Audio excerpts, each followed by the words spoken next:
Today's lesson is over isometric sketching. Isometric sketching has some different uses than concept sketching. Whereas concept sketching is most commonly used for communicating ideas quickly and kind of giving the general concept of something, isometric sketching is really meant for that technical aspect of engineering work. Whereas in concept sketching, we're much more interested in just communicating the information. Isometric sketching also is looking to include the dimensions, the size, and the relative position compared to other things. This up here is an example of an isometric sketch. Today we're going to do some very basic examples, some very basic work with it. But the goal is to kind of outline what this will look like. Now as you look at this, you notice that with an isometric sketch that there are no what we would call vanishing lines. This is probably something you learned in middle school art. But see how these lines always run parallel to each other? That's always the case with isometric sketching. The second thing that you might notice with this on isometric sketching is that all of our lines run at angles to one another. These lines here, our width line and our depth line, are typically running at 30-degree angles back, whereas our horizontal lines run perpendicular up. And so we never will have lines go straight across. That means when we move to paper, if you start trying to draw an isometric line and you start trying to draw it across the thing like that, you've done something wrong. That should almost never be happening unless you're trying to connect angles or something like that. So let's get started. There are a lot of different ways that you can do isometric sketching. And as many teachers as I've taught with and I've seen do this, they all have different strategies. I'm going to teach you my strategy, and if you struggle, I can teach you a couple of the others.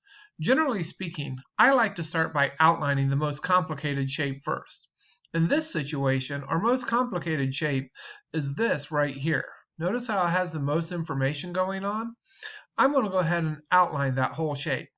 Now, important note, when you are doing these sketches for me, I do not want to see these middle lines here. We are not going to draw these as 4 different blocks that were stuck together. We're going to draw this as one solid object with no lines in the middle. So when I start, I'm going to start down here, and the first thing I do is I create what I call a crow's foot, and that's my 3 lines that help define my sizes. This line here shows my width, this one shows my depth, and this one here shows my height. Now, because I'm going to draw this most complicated shape first, I'm going to go ahead and continue on, and I'm going to keep drawing. So I go from here, and it's over 3, up 1. Okay, see, I went over 3, 1, 2, 3, up 1, and now I'm going to come back on the depth 1. See, I'm going to come back like this. This is where a lot of students get confused. They want to sometimes take that line the other way, but notice how this line runs parallel to that line.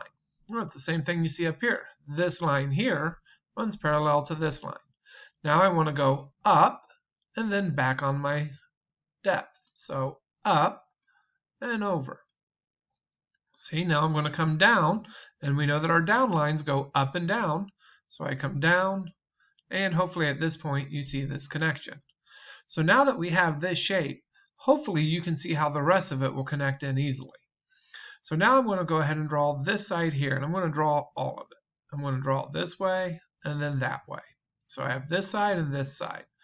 Now what I like to do is I like to finish up drawing the different shapes that we see. Now this is a pretty easy isometric sketch.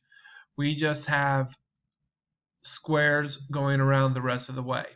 As we get into more complicated things, you're going to see that these shapes become a little bit trickier.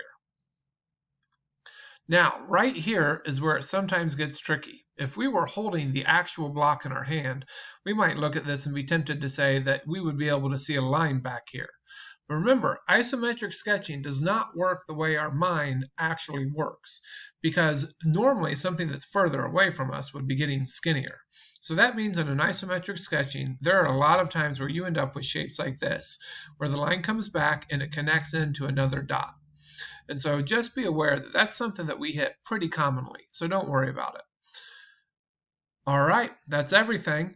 want you to work through the rest of them. To move through the different blocks, you just click Next, and it'll show you one of the blocks, and you draw it, and you draw it, and you draw it.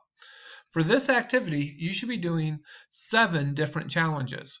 You're going to draw 5 of these different blocks. I put pictures on canvas so that you could see. Then you're going to do 2 free drawing ones with 2 letter combinations that I showed you. If you want to be tricky and try and create one of your own for your own letter combination, feel free. But do know that this software is a little bit tricky. It's not quite as good as pen and pencil because this restricts where you can go. So for instance, you can't connect dots up over a distance or they get kind of weird like that. All right? All right, that's everything I've got for you. If you make a mistake, you can either clear it or undo it, okay? But once you clear it, there's no undoing it.